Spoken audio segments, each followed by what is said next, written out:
Hey, it's Tiana with Oscillations by Volvox Observer.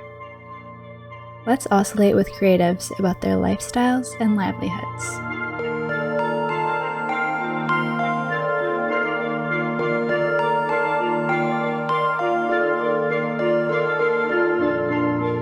Hey guys, I'm recording this intro as a video because there's a video with this episode. That's pretty fun because Leah Maldonado and I had a Figma dinner party. What's a Figma dinner party? Well, you're gonna find out and you're gonna love it because how could you not love anything containing Leah Maldonado, because she is this charming Leo energy force. And yeah, if you don't know, Leah is a type and graphic designer and a wonderful artist, and I learned a lot from her during our conversation and just speaking with her. She has this radiant confidence that I aspire to. I should mention as well, this conversation was for our heart issue, and you can still buy the digital version, and print versions are limited but still available. So head over to volvox.observer/issues/heart to check it out. Let's jump in. I'm Leah. I'm based on the West Coast in Portland, Oregon. I've lived in Portland for a really long time, which isn't maybe the norm of the people who are here now.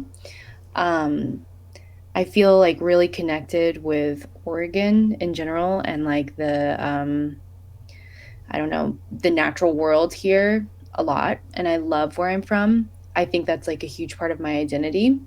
And then I guess the second part of my identity is that I'm a graphic designer or like a type designer. Yes, I like work as a graphic designer and maybe like make personal work as a type designer, or like maybe I can call it artwork as a type designer. I made Glyph World, which I think is my like one hit wonder. Or it's actually not one hit, it's a full album. There's lots of fonts within that typeface. Yeah. That's kind of like my claim to fame. I've made other typefaces than that, but they haven't like really received the same type of attention as like my star child, which is Glyph World, who I'm beginning to kind of like hate a little too. Right. Yeah, they're like growing up. They're not like a cute baby anymore. Yeah, and besides like type, I also enjoy doing like performance art kind of, or like workshop art or interactive art that requires like a group of people in a classroom like setting, or a Google Slides like setting, or like some collaborative setting where we learn something together. And the output of that feels kind of like an art piece that we all share. Yeah. When I look at your design portfolio, my heart gets all warm. You know how to mingle playfulness in your own unique design language in a universally lovely way. What is the relationship between love and design for you? I think that right now I'm kind of like of the camp that okay, I'm gonna start making some stuff in here. I'm gonna make a Venn diagram. Sure. Which is, I guess, kind of ugly. I wish I was like way faster in Figma, unfortunately. I'm not that good with Figma. But yeah. Okay, so this is the love circle and this is like design. And I guess your question, oops, I'm so sorry. That's good. Okay. I'm sorry, I'm just gonna make take your it time. Yeah. I'm sorry, but I need time to make it perfect. Yeah, cooking takes time. Cooking does take time. These are a little bit, not centered like in the middle, but that's okay. That's a stylistic choice I'm making here. But anyways, I think that your question is like, what is this area for me? Yeah. And right now, like currently, I have been trying to think about like this. Like there's no such thing as that intersection, because when I started out in my career, like in school, this was my Venn diagram, I would say. Like, when I was kind of in control of what I would use design for, and my professors would give me like such interesting briefs and stuff, and the briefs were all about just growing my knowledge and like making me better. Mm-hmm. And then when I started my career, I kind of like entered that way where I was like, oh, well, can't everything can't be perfect, but it's probably gonna be like this. Mm-hmm. And that was like really kind of like stupid of me to think that a career, like a workplace could give me like a Venn diagram like this. It actually just made it so the center of this, like if this was the Venn diagram, the center in here was just like abused Mm-hmm. my time. Yeah. Where like I was so fresh and new and willing to do everything to the best of my freaking possible ability, like treat everything like a thesis. Mm-hmm. That it just like made me maybe a great worker that would work overtime all the time and stuff like that, and put everything into things that are meaningless, kind of. So I've had like a huge reaction to that, and I've been feeling like there is no intersection. But maybe there is an intersection between like love and art, or like Mm-hmm. creative output, I guess. Mm-hmm. But for me now, I'm kind of feeling like design equals like work. Right. Then I used to think like design equaled artwork. mm-hmm. Yeah. What what makes art and design different in your head? I mean, like, I guess you kind of said, but yeah, maybe describing that more. I think like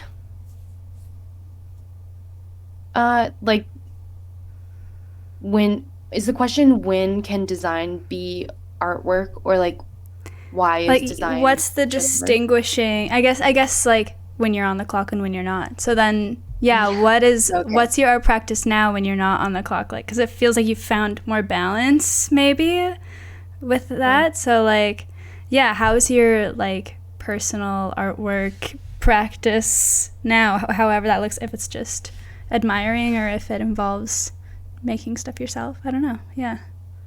Yeah, I mean, I think like the big difference between design and artwork is probably like design is like a means to get money, Mm-hmm. and like artwork is a means of expression. Yeah. Um, and or expression. And I just like feel as though even though it's like the narrative and kind of, especially Gen Z, I think gets this a lot, where it's like, you are a creator, therefore you are ad space. And I think that that's like a crazy bad use of your like intuitive or like innate urge to create artwork. Is like, you probably shouldn't funnel that into a brand, like to give you validation. I think that instead you should probably funnel it as a medium to express something to the world. Like in art, I'm always really thankful for the way canons have preserved certain things. I'm also really critical of the canon, and I think that the act of like putting a canon on art, or like what is high art, acceptable art, like closes off, I don't know, the spectrum to like a lot of better stuff that's probably out there. But anyways, I just think that like all of that preservation and artwork that we consider artwork and then we don't consider like an ad campaign has been so helpful for us to communicate with the past in order to maybe understand some type of future. And at the time that the artist was making it or whatever, I'm sure that it was a way for them to deal with their present. And so art kind of becomes this emotional timeline of how we've always felt, or how that canon has always felt. Whereas like if you were to overlay that timeline with a timeline of only ad campaigns, it would probably like show us a whole separate set of emotions. Like I don't know if I literally don't know if like German expressionism found its way into advertising. I have no idea. Maybe there is some correlation there, because I'm sure that there's like plenty of correlation now. I think like artwork constantly finds its way into ad campaigns because it's the only lucrative job for an artist is to like go work for ad companies or like go work in advertising or something. So yeah, I think like, yes, the big difference between design and artwork is money. Yeah. But some people find a way to make plenty of money with artwork. And so I'm not like saying facts, I'm just saying my opinion. Yeah, no, that makes sense. Yeah. And so your design work, I don't know. What are your main like creative outlet mediums now then, now that you've kind of distinguished the two? Well, I kind of use the tools that I was using at my work for my outputs. I did a talk recently with the like design club at UC Davis, which was really fun, and I'm happy that they had me. I got like really, I feel like I kind of became a little too vulnerable at the end and like talked about how much I hate working to like all these people that were so excited about during the workforce. But I was showing them like stuff that I had to do for work here. I'm going to take a screenshot and put it in the Figma. Sure. But like at work at my first job at the advertising agency I worked at, like this was my main output. Like, okay, let me put the slide right before. Like take some person whose hand looks perfectly supple for a product placement that you find on Google Images and put our brand new product in it so that we can talk to the brand.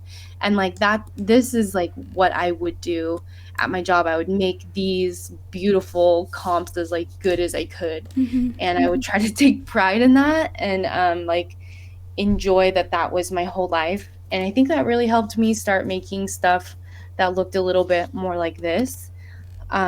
Because while I was in school, I was like never really challenged to use Photoshop before. And then at my work, all of a sudden, I was using it every day for everything. So it made me realize like all of these other tools in Photoshop. Like I was able to paint this seashell because I would have to like paint on little skin tones to like make the phone look better or like make the image seem more real. And I had to play with like depth of field all the time to make this person's imagination that controlled me, like the art director. That my job was to understand their imagination and make it real. And I was so incompatible for that because I have my own imagination and I like selfishly love it just like everybody else. And it was really difficult for me to give in to another person's imagination and become a human cursor for that. I wish that they would have just learned the tools themselves and done it themselves. And there were definitely some people that I worked with that were of that camp that believed like, you need to know the tools really well if you want to have the ideas. But there were other people that believed there's idea people and then there's like construction workers. And as a junior designer, I was like absolutely a construction worker. But in my mind, I was a genius. So I really like struggled with my ego there. Yeah. I mean, it's good to think you're a genius for a period of time. Maybe it's motivating at that time. Yeah. Yeah, I think like everyone should give in and believe that they're a genius, like at least for 1 week. Yeah. Like give yourself more than a day. At least, yeah. Yeah.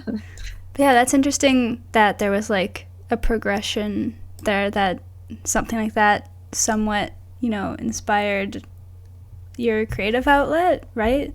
I'm getting that right? Yeah. Yeah, that's so cool. Yeah, because I mean, I think that can happen for anybody, no matter what your job is. Like, I'm so lucky to have a job where I can learn new tools to output artwork during my 9 to 5. But some people, their job doesn't deal with that as a medium, but they're still really creative people. Like, some people are, I don't know, an electrician, and I'm sure that their job actually is really creative. I think that there's a lot of probably like layout that people have to plan for and handle and yada yada and systems thinking, but maybe they're a painter on the side, and I'm so lucky to be able to use tools that can kind of output something that looks like a painting, you know, during my 9 to 5.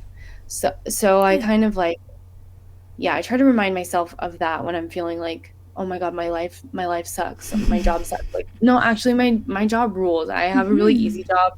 That's not gonna, like the worst that could happen to me is my wrist might hurt or my eyes might start hurting from the screen. I could never break my arm at work unless something crazy happened. But like there's plenty of people out there whose jobs, like any day now they could break their arm. So I have to like remain thankful for that. True.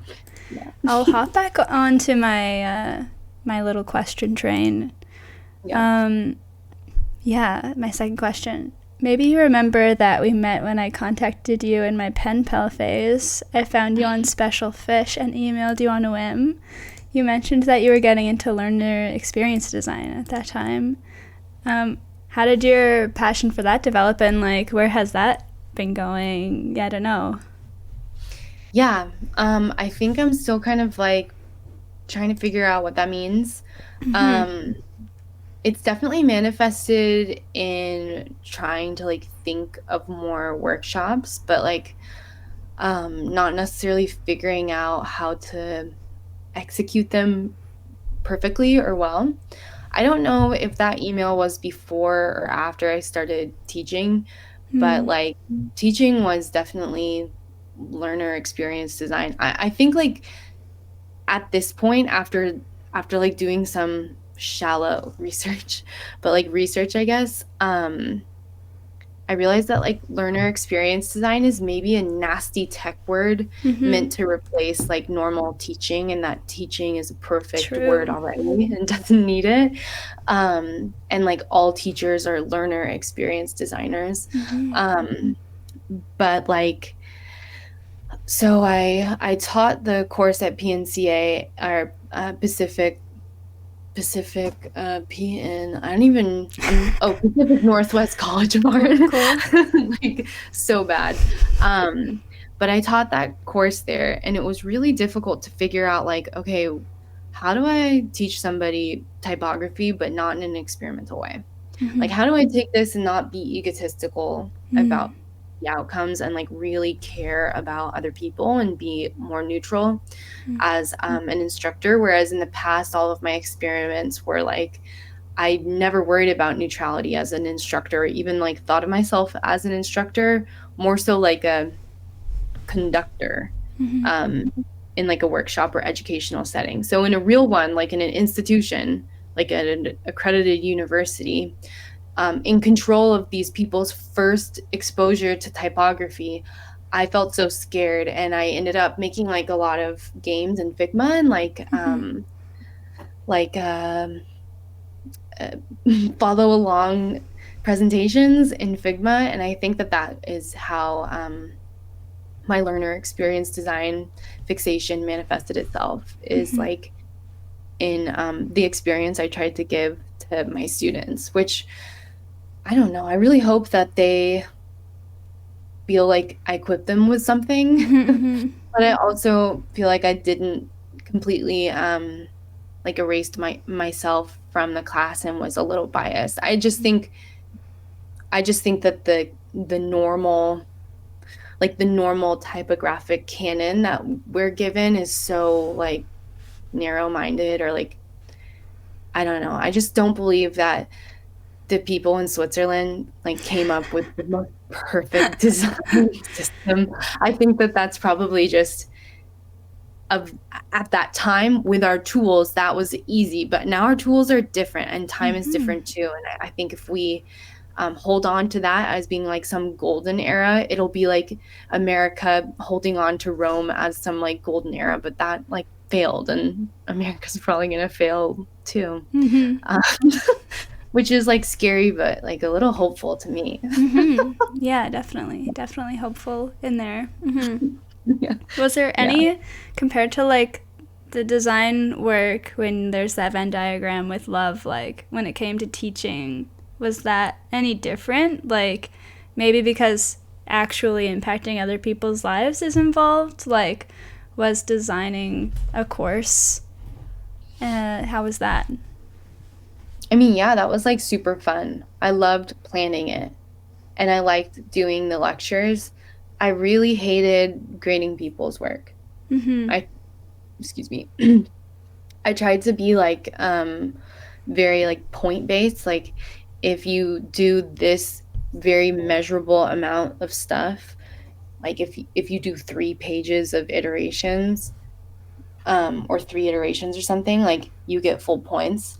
And I tried to take effort out of it because I don't know what that looks like. Like I you know, is effort supposed to look like a super detailed, like illustrative take on something, or like is effort supposed to look like a super duper minimalist take on something because it's so hard to do nothing? It's like also really hard to do a lot. So I just like tried not to I tried not to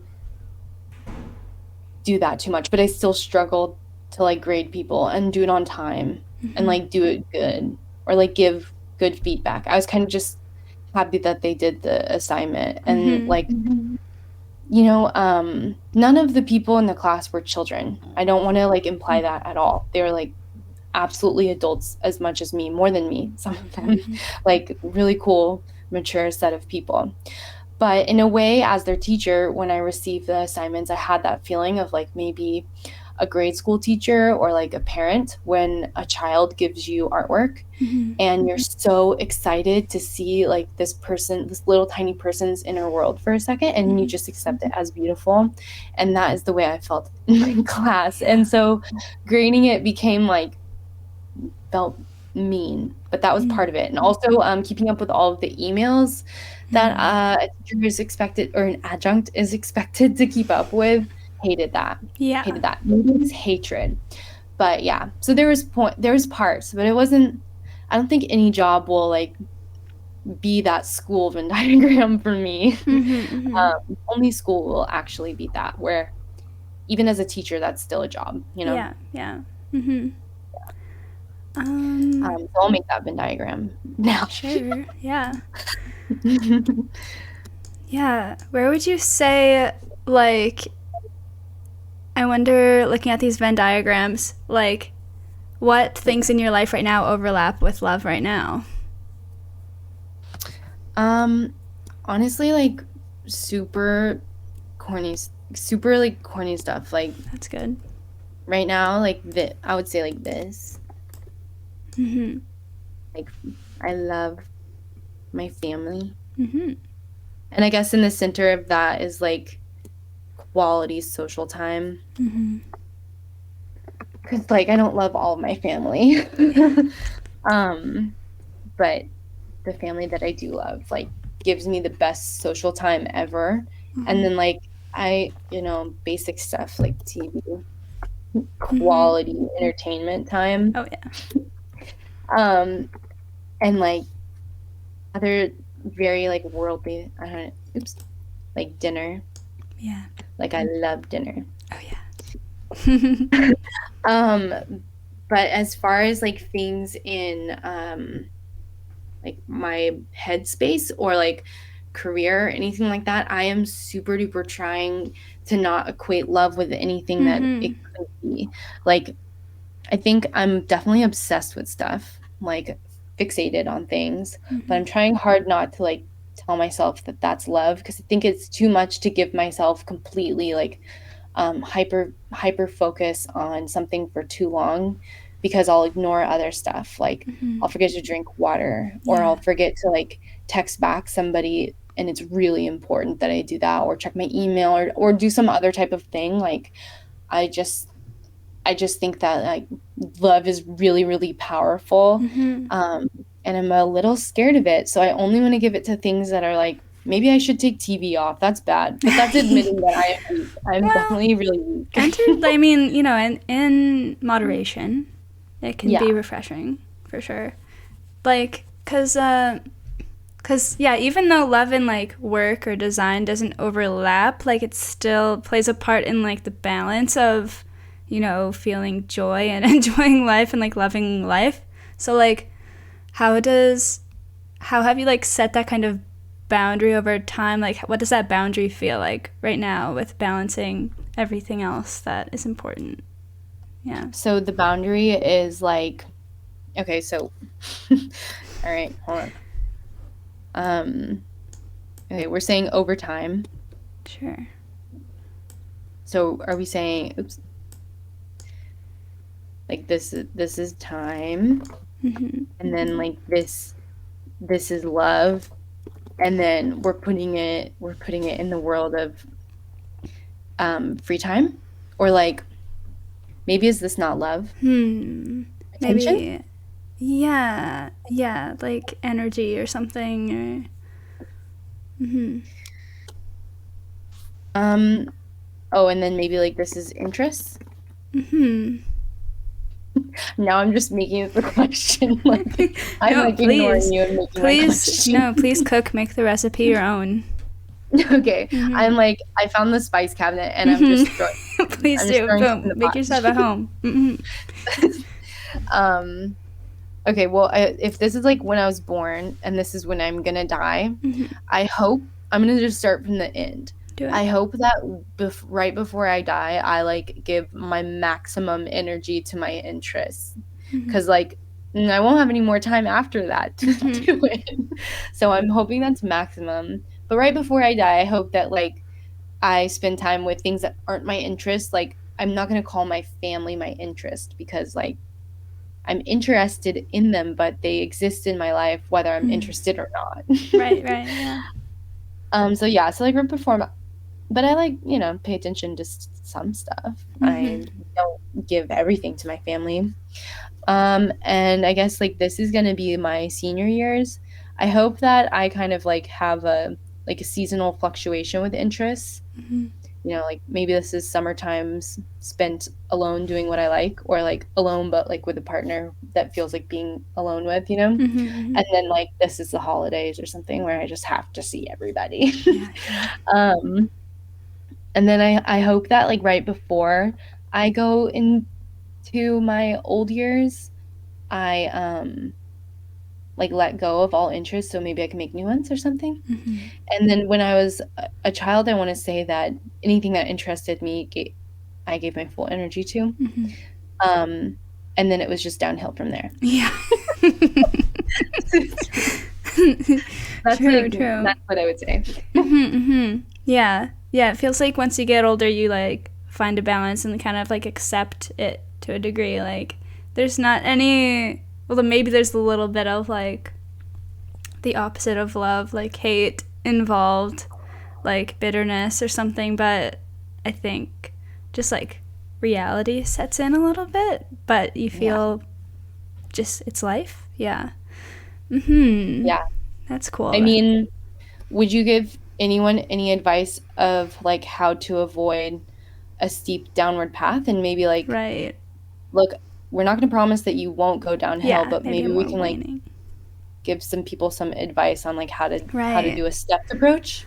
Yeah, it's a good one. Yeah, I So feel what like would your advice be? yeah, for me, I feel like community helps. Like, Yeah. if you're in it alone, that's something, but if you find something that, like, you're pretty consistently inspired by the people around you and, like, kind of reignites something, whether it's, like, in you or just, like, watching someone thrive in a setting that, like, makes you happy too, things like that. Like, I think a lot of people are lucky enough to find that in sports. And or like or like artistic things, or like chess, or fucking stuff like that. Which some would say is a sport. Yeah, definitely a brain sport. Definitely. Yeah. But yeah. Well, what about like advice for that vertical downfall? Like any advice for the dark times? I'd love to hear your answer too. I'm just thinking about that, the dark times. Like, I think, like, people always say that their most creative things come out of their worst experiences and stuff. So just, like, maybe taking notes while you're in that dark time. Like, why is this so terrible right now? And how could this be my next big thing? I don't know. Like, for me, that was, I worked my first full-time job out of university. I was like really excited for, and then the boss ended up being a really strange person, and it was really off. Not it felt very stuck in life. But then, like a couple years after that, or like a year after that, I ended up writing a script that I really liked. That basically the main character of it was this shitty boss who was really really fun to watch. Or like read about in my script. So I was like, okay, like I'm excited that like getting to know that terrible thing helped something. So just like knowing that it is just a part of the cycle. Yeah. What about you? Yeah. I mean, I really resonate with like writing a script for your life. I think that's so funny. I would love to read that script. Yeah, I'll send it to you. I would table read it with anybody that wanted to pursue like that's a perfect COVID hangout is a table read. Yeah. But yeah, I would like suggest writing things down or using that time maybe yeah to start planning your project or like planning your art project. Maybe that could even like help you regress a little bit. Like I think planning is really hopeful and you know you don't have to do anything. You just have to plan it and it feels kind of good to plan it even if you don't do it. So it's like a way to trick yourself if you just start planning. And besides like journaling, I think you could do other things that aren't like word related, you know. It could be like recording in any way, but also maybe like just feeling it. Yeah. Like I don't know, I stopped like just going like hitting the pillow and closing my eyes. Like now I like make my body force my eyes closed. Like I'll read until I close my eyes or I'll look at my phone until I close my eyes. But I think like maybe I should probably just go to bed and close my eyes and let myself think for a second uninterrupted and make that force me to fall asleep. And in those like moments I think we process a lot of that like scary stuff. But it's good to think about it. It's like, you know, maybe a little too scary for some people, so be careful. I think also thinking more about that as well, like just spending time in nature, obviously, if there's like, you know, wherever there's spaces for people to go. Where I live now, it's like really easy to go to a waterfall, like living in Hamilton, there's lots of waterfalls. So yeah, and like just being in like a forested area, you know, it's kind of like you get into that moment before bed as well, like where it's just your thoughts when you turn off everything, and it's a little less scary when you're like in a forest and things feel a little more zoomed out when you're there. But yeah, maybe that's a good warm-up. Yeah, I definitely agree with you. Have you ever been to a landscape that you think is like the opposite of your home landscape? Yeah. Where was it? I mean, yeah, I just went on a vacation and I was like really surprised at a lot of the anxiety I felt like being in a new place. I was like, whoa, I really love familiarity, actually. I didn't realize how much that, yeah. But like, yeah, just entering New York, which is like just chaos, like a real city to warm up to, you know? So that was a lot, but, you know, after a little while. But yeah, there can be chaos in unfamiliar landscapes. But yeah, you just gotta simmer in it for a while. You do. Just simmer in the soup, okay? Yeah, just simmer in the soup, and that's basically good. Hopping back on my question recipe. Okay. What kind of space? Oh, this question kind of fits. What kind of space is ideal to get creative in for you when you're in like your lovely creative zone, not in your like design work zone? For sure. I think that, you know, like the space between when I am thinking of something and like and then writing it down, like before writing it down, is a really nice space where it's like nothing yet. It's just an idea in my head. It's so nice to like be alone with my thoughts. I think that's like a really fun creative space to be in. And then physically to be there, I am usually somewhere in my small house, like the living room or in like a well-lit space. I also love like a nice cozy lamp lit space, but I hate an overhead light. Yeah. Those are disgusting to me. They make me want to vomit. Mm-hmm. Or like any type of like fluorescent light. Yuck, Mm-hmm. gross. I think most schools are kind of lit that Yeah, way. it's really awful. So yeah, natural light is best. Lamp is second best. Darkness is maybe could work, Mm-hmm. Yeah, but sometimes. nothing in between. Mm-hmm, mm-hmm. I agree. Yeah. Yeah. What was it? What was the question you asked me about landscapes again? How did you word it? Something about. I was just, you had said like, you're kind of in a forested area with a lot of like waterfalls. Mm-hmm. Maybe have you ever been to of that landscape, which you immediately thought was New York, which is interesting Mm-hmm. because I would That's have very thought like interesting. the Grand Canyon. Mm. Maybe Yeah. they're both kind Oh. of Oh. opposite. Yeah. Wait. Wait. Did I get your question wrong? You said. You got it totally Oh. right. Okay. Okay. Okay. Yeah. Then I don't know. What would your answer to that question be? Something. What was the question again? Landscape and comfort, or. Or like the opposite Mm. of the landscape of your home. Right. Right. Like Right. I'm looking up Hamilton. It's only showing me the silly little musical. Yeah. But what state is Hamilton? What It's state is actually in Hamilton? Canada, in Oh, Ontario, Hamilton, Ontario. That'll get you there. what Providence? Excuse me. Is Yeah. that what they're called? Okay. I'm so Yeah. sorry. No, it's good. Mm-hmm. Ontario. Okay. But yeah. I'm completely unfamiliar with like this area of the world that you're I from. wonder. I'm gonna look up Oregon, Portland. Portland, Oregon. I feel like they might have similar vibes. Honestly, the skyline is kind of similar. Yeah, yeah. And then, is there not like on the outskirts like a few pretty nice parks, or is it mostly pretty city? You know what? There's even on the outskirts waterfalls actually. Oh, there you They're a go. big It's the same. destination. Yeah. I just put a picture of Hamilton that I really liked in the Figma. Oh, If you nice. could do the same with Portland, Sure. if you could show me how Okay, cute let's Portland is, like this is such a beautiful I picture like of this Hamilton. one. Yeah, that is a really awesome picture. That's like an old one. This is just like, I like the under the bridge hanging out. Oh, cool. Okay, that's under the St. John's Bridge Cool. in Cathedral Park. Mm-hmm. That's a really pretty park, but I was scared of it growing up because I heard that that it was haunted by a little girl. Oh, wow.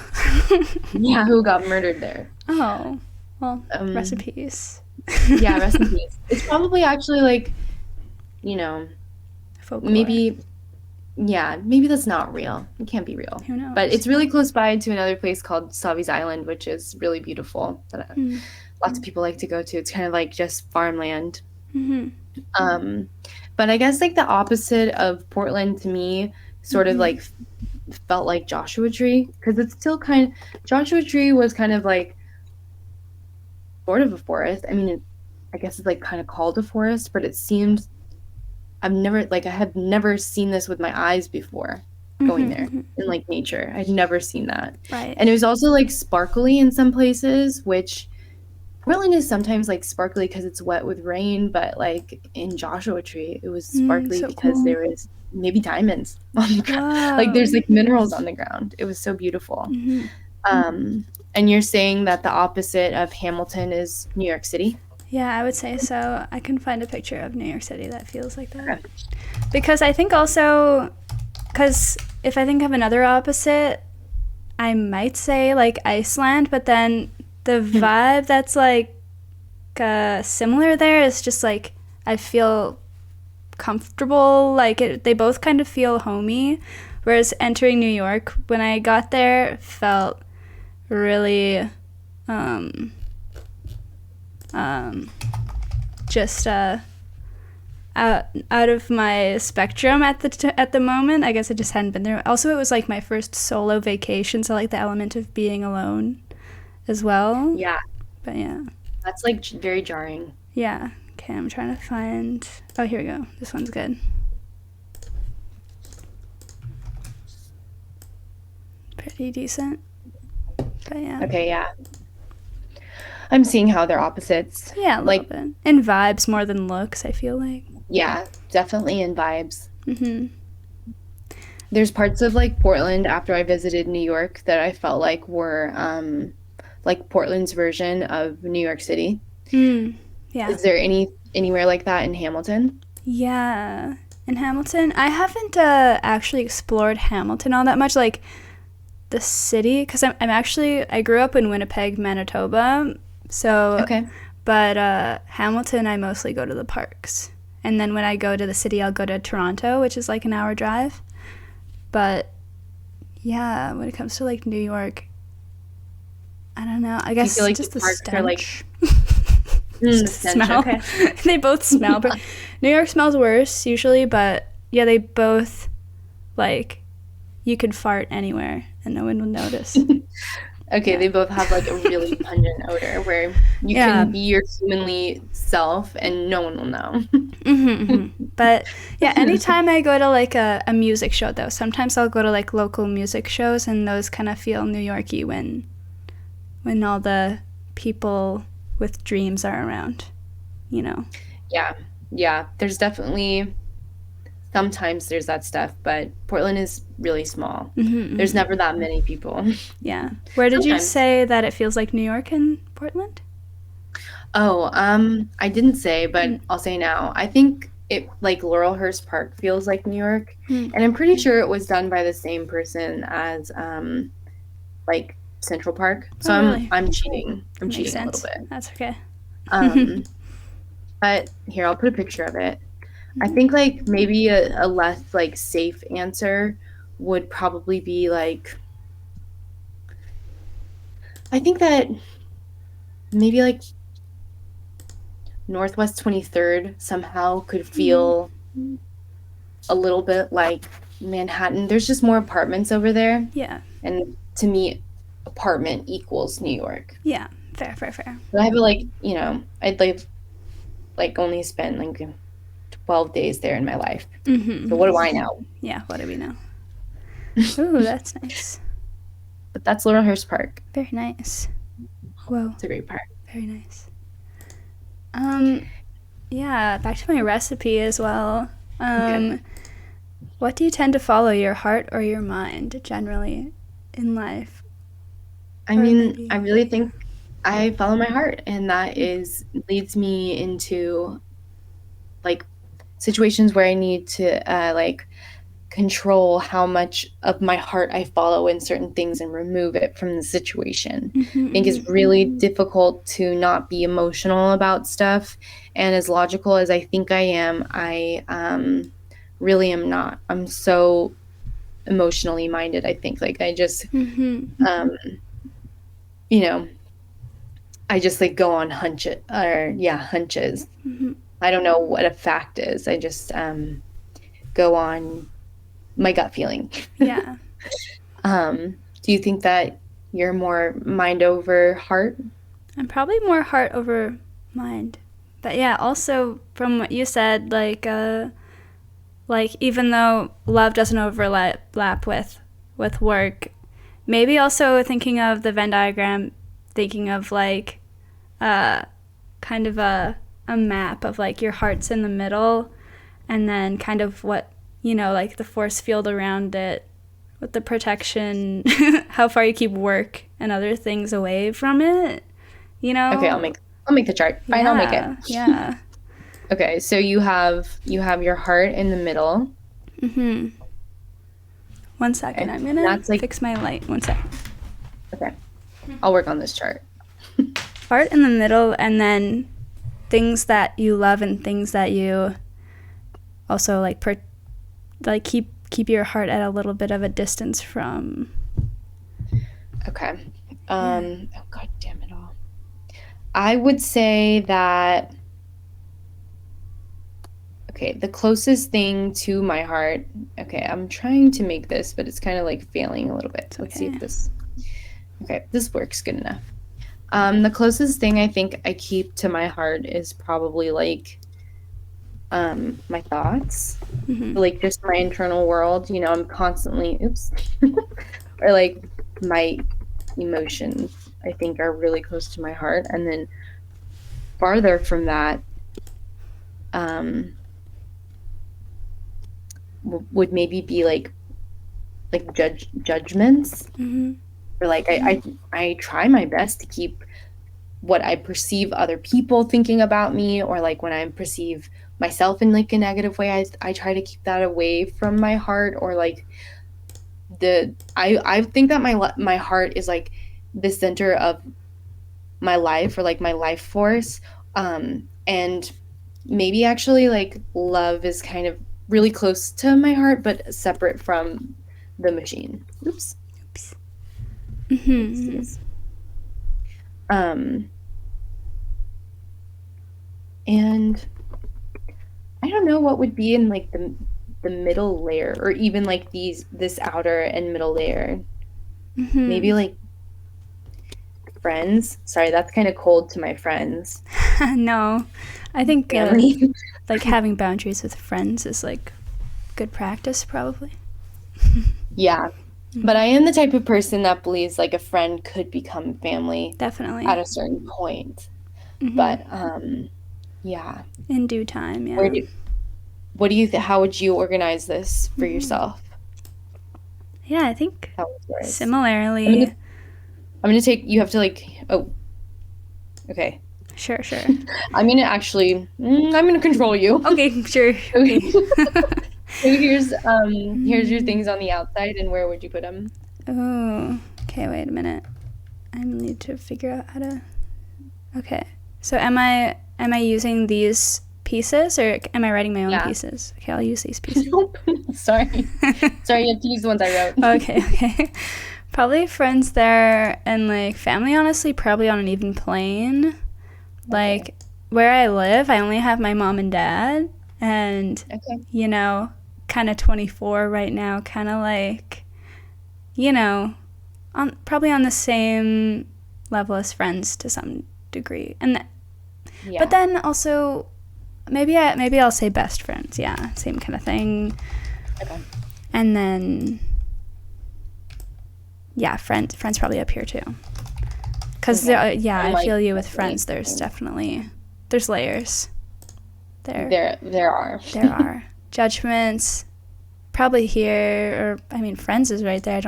I would definitely put it in like the layer above friends. My emotions is like yeah, right there.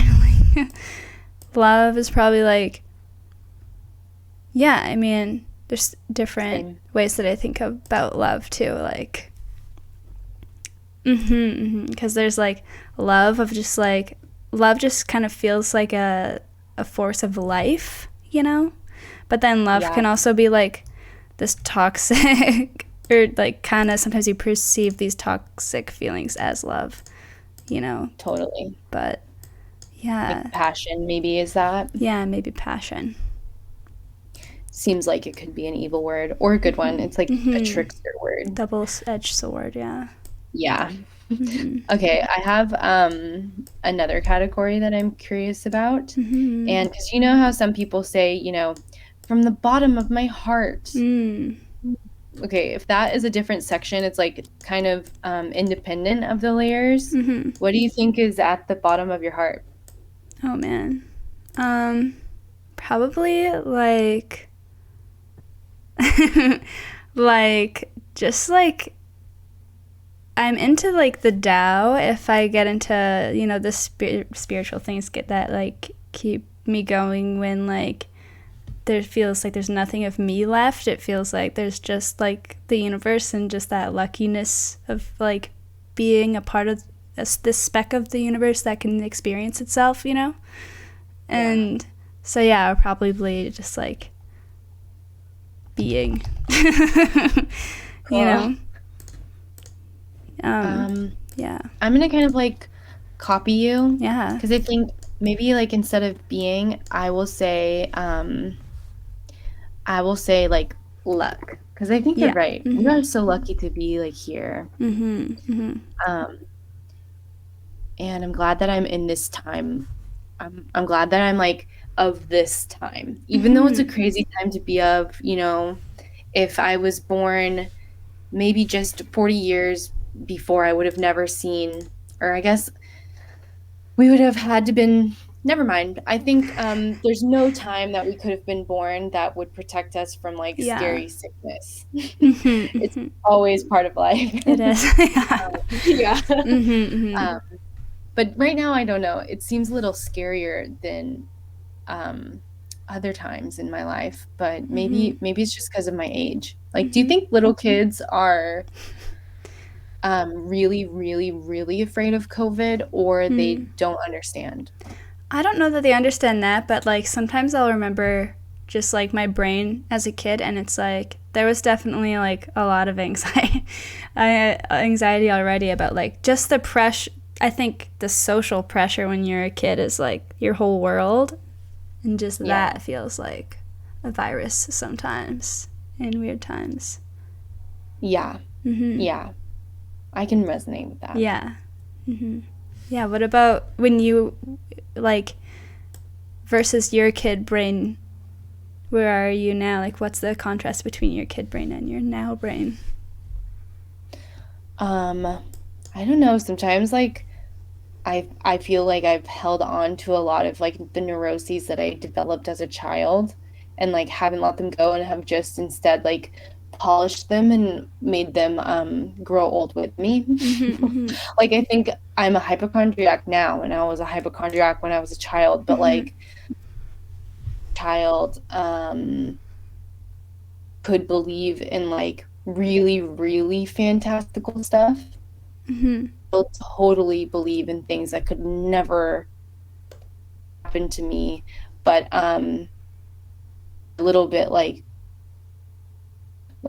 now I believe I can have a rare cancer that like Right. only 1% of the whole world can get, which is as fantastical as believing like the watermelon seed I swallowed will turn into a tree in my stomach in one day. Mm-hmm, mm-hmm. Like they're like the same thing, but one is the adult version, I Right. guess. Um, Mm-hmm. think Yeah, that definitely. Things evolve. I'm like a little girl underneath it all. So maybe Mm-hmm. actually underneath the bottom of my heart is a child, Yeah, that's good. a child. Mm-hmm. That's good. Yeah, I like that chart. Mm. shirt too. Mm-hmm. Speaking of friends on this other tier, um, how do you show your friends that you love them? And, or like your family as well? Like, how, yeah. And maybe in creative ways as well, or, yeah, how does that relationship, that distance from the heart, manifest? Yeah.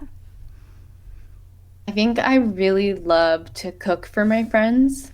Mm-hmm. Like honestly, we had a big dinner party and I had so much fun do like planning out the oven times and like basically doing my own version of like Thanksgiving planning for my 12-person dinner party. Mm-hmm. And like preparing and laying out the food and then presenting the food to my friends and like having um, this like very formal giving during my birthday where they would have to like be so kind and thankful to receive because it's my birthday. Mm-hmm. So it's like a little bit of the selfish thing, but yeah, cooking or like sharing food is something that I really like to do to show love with my friends. I also think that like playing is Mm-hmm. a way that I really like love to show love to my friends. I have only ever thrown themed parties. I Mm-hmm. Mm-hmm. a party without rules is like a little too scary for me to try to go to or throw. I'll go to one, but I don't think I could like just throw a party like the with the theme of just like have fun naturally.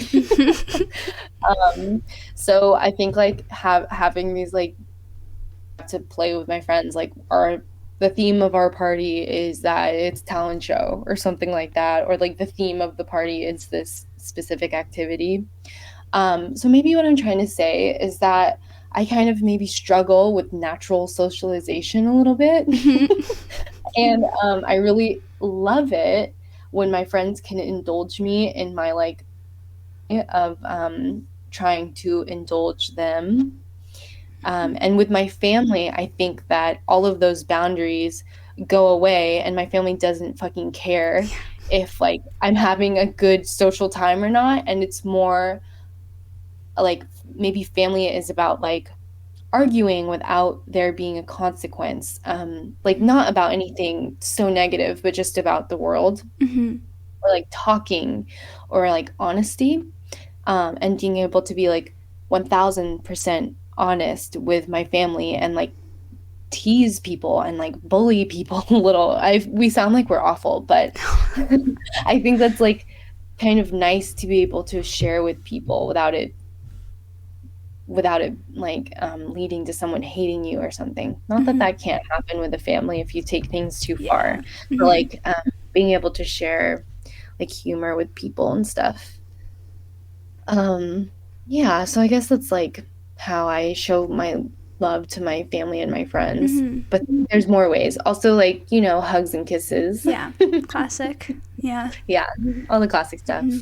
It's interesting how like the closer it gets to the heart, the more tension too that builds as well. It's like to each force there's an equal opposite, you know. Yeah. Yeah. Well, I mean, I think that I'm kind of a little bit of a cold person. And so I guess the closer you get to my heart, the colder it might feel, but hopefully you like the cold. Like there's definitely people who hate too much warmth, and I don't know how you feel about that, but I certainly do not get along with people that are a little bit not analytical enough or like critical enough. True. Which is probably like a flaw of mine, actually. Are you a Virgo at all too? Because I'm like a Virgo rising, and like I resonate with that area of things. Yeah, that's exactly what I am. Yeah, so that's just basically what that all narrows down to. Yeah. No. Yeah, and then I'm a Leo sun on top of it, so I feel like a special type of psychopath. Like not only am I cold, but I like will say it really loud. Right. That's like powerful though. That's good. Like powerful is a nice word. I think other people have said mean. No. I'm like bitchy. Yeah, no. Like I'm a Libra sun on top of my Virgo rising, and so I think we're actually pretty compatible there, because like Libra's known to be a little bit indecisive, and so like whenever I meet a decisive person, I'm like, wow, that is amazing that you can do that and like say those things out loud. Yeah, so that's cool. That's what I'm glad. Yeah, here's a question. Is there anyone whose warm-heartedness has impacted you, how you live and work? How? Maybe in your like life and also in your work life. Definitely. I mean, my teacher, Kate Bingham and Burt at PSU, is probably that person. And she kind of teaches from the Sister Karita Kent rules, which I think are really important to me now too.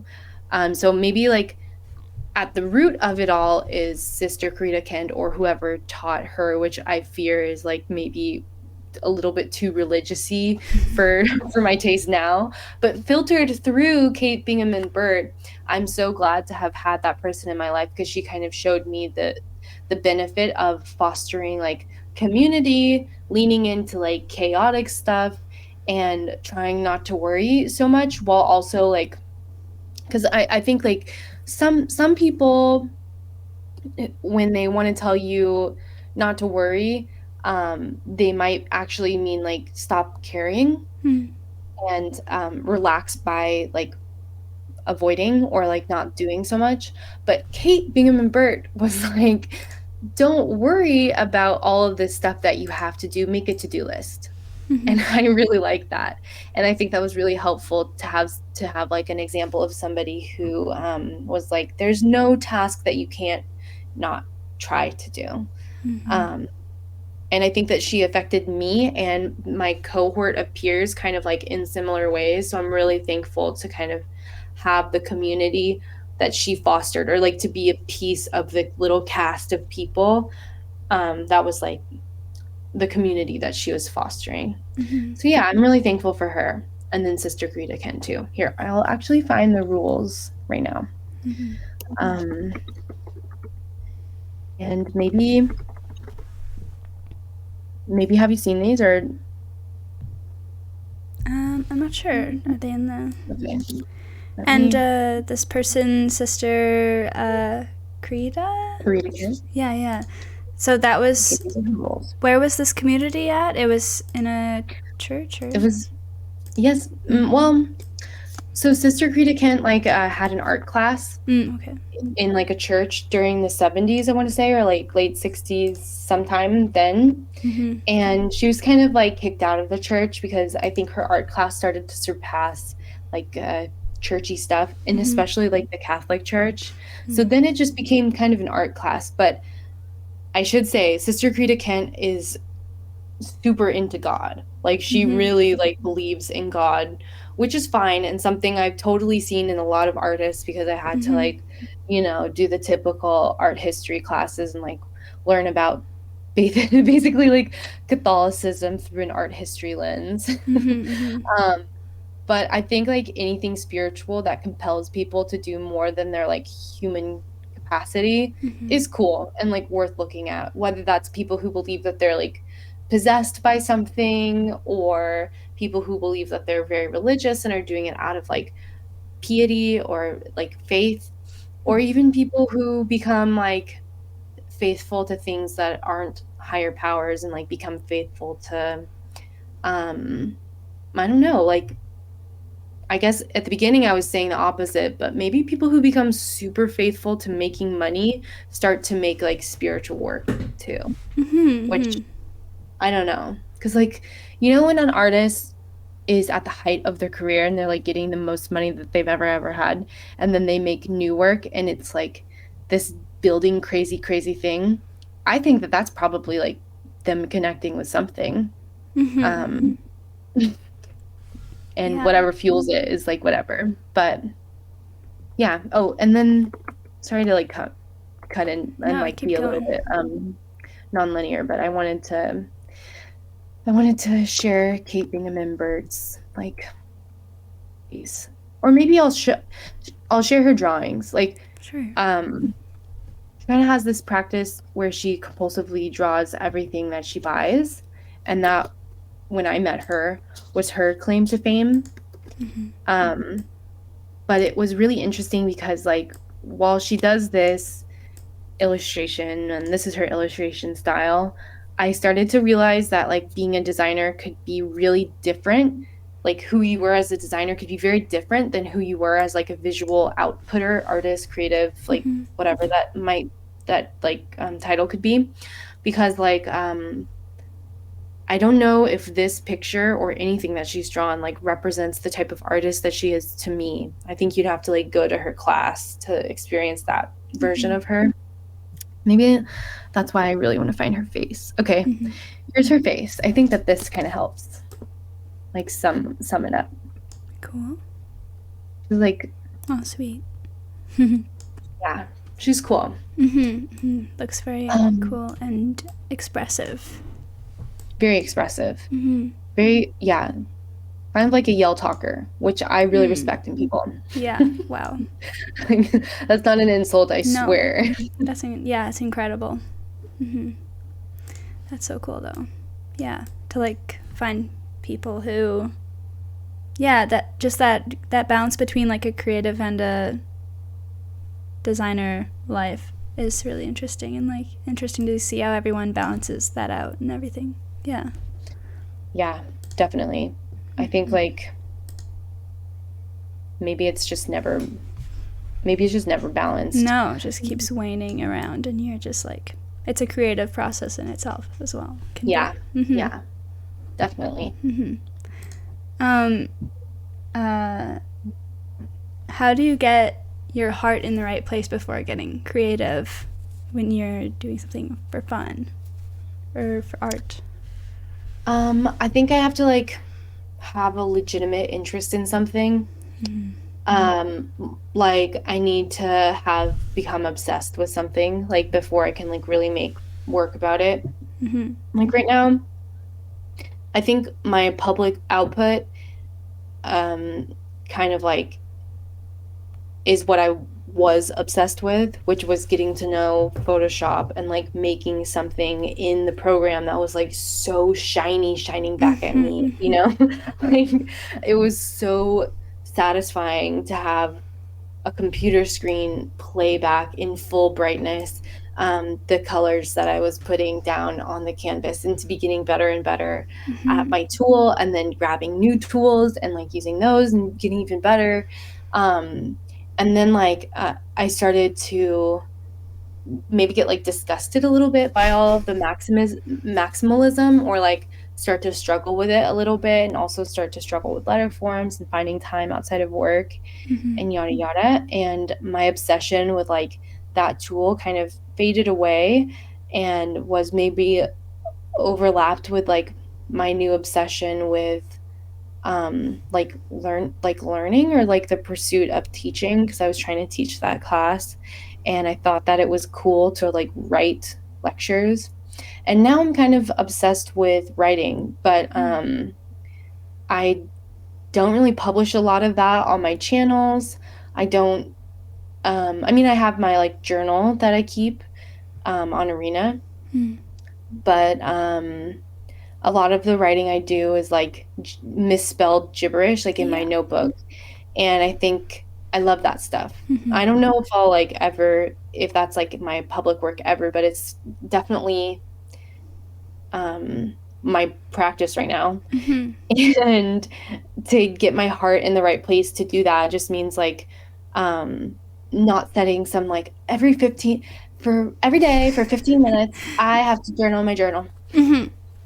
I kind of have to like procrastinate for a really long time and then hyperfixate on it for 6 hours. And that's a perfect place for me to be, and I love to do that type of thing. I'm glad that you've come to peace with that kind of process. Yeah, that's good. I'm glad you said that. It's a reassuring thing to say, because I think that's what I did today as well. What did you fixate on? Yeah, I spent like 6 hours on TikTok or something, you know, and then, which I re-downloaded, which has been hell, and then I like transcribed those interviews. Yeah. So yeah, I guess I've been doing some writing as well lately, so that's nice. But yeah. How many times have you deleted TikTok? Couple times. You know, I'm letting myself have it right now. I'm like, something in me is like, you're allowed to have this right now. So, and that's perfectly fine with me. And, you know, I get, like you said, like any task can get done. Yeah, I have my to-do list. We're knocking things off the list. So that's good, yeah. But I think, yeah, a lot of people strive for the perfect schedule, but maybe the perfect schedule is a chaotic one. So definitely, yeah. Was that a process that you like came to peace with, or yeah? Oh hell no! I wish I was like a robot. I'm also like trying to treat TikTok like something I need to be sober from, because I had like a really bad issue with TikTok and have deleted it countless times only to download it again. I was like clocking a lot of hours on TikTok. I don't even want to say, but oh no, I think a lot of people can relate. And it was really bad and taking away like whole days of mine. And I had to like use it for research at work. Right. That's so the I've worst. tried to stop. Yeah, it's super the worst. But it's really crazy, like, to have been in control of some things on TikTok, like, to like make Bretman Rock do something. At one point, I was the puppet master of Bretman Rock. What? Can you explain? Yeah, how'd that work? Well, like, at Nike or any other like large brand, often they aren't really doing anything with their own brand's TikTok. Those are kind of like placeholders just to have something. But really what they do is they work with like influencers and creators to support campaigns and like use hashtags and stuff like that. So we will reach out to some type of influencer, whoever they might be, for something and use them as ad space. Which like I think is consensual with some people who like seek to be influencers, but I don't know if it will ever be consensual with the generations to follow those people and like children that are put online and stuff, I think like the pursuit of fame is like a completely unconsensual like urge that we all have now because of our platforms, and it feels really bad. Like Yeah. I'm very afraid for the generation after the one that's like you know, like in college right now or whatever, or like the youth right now or the adult youth right now. Like I'm afraid of for them. I hope that the internet gets exploded. Yeah. Boom. Yeah. The Big Bang. Yeah. Yeah. Yeah. Fame is a whole thing for sure. Yeah, definitely. But I think I got really, really far away from your original question, which It's is like, okay. did you have It's a chaotic interesting too. Yeah. schedule? Yeah, I Yeah. do. What was my original question? Oh yeah, getting your heart in the right place to be creative. I think we've stemmed from that somehow. But yeah, I guess those like wild passions that our hearts get stuck on, such as fame, like Yeah. I feel like in maybe like the generation before me, it was like celebrity, like Mary Kate and Ashley, and it was like they're the celebrity and I'm the person. Like, yes, I have that urge to be famous, but it's so separate worlds. And then now with like all these channels, YouTube and TikTok and stuff, it's like more and more you feel like it's more accessible, but then it's not, and then it's like what's happening. But yeah, I don't know. And you said you've deleted TikTok a bunch. I don't know. What's your like ego journey with those kinds of social media things, especially working in social media? It's like you can't delete the app from your phone because you're working with it or something like that. Or Yeah. I mean, I've really like tried to look at now I try to look at social media as like my job and keep my personhood really separate from it, and even like lean into it if I have to, because I also like totally accept that the only way to become a successful artist or do things that require crowd participation is to maintain some type of crowd. And like I feel like, yeah, in the type world, only the type world, like I feel as though I hold some type of crowd, and that I it's small enough where I feel like I can owe them something and deliver on that thing that I owe. And also I think it's small enough where I think I can withhold anything and maybe like be silent forever and no one will be mad at me or like be like, did you die?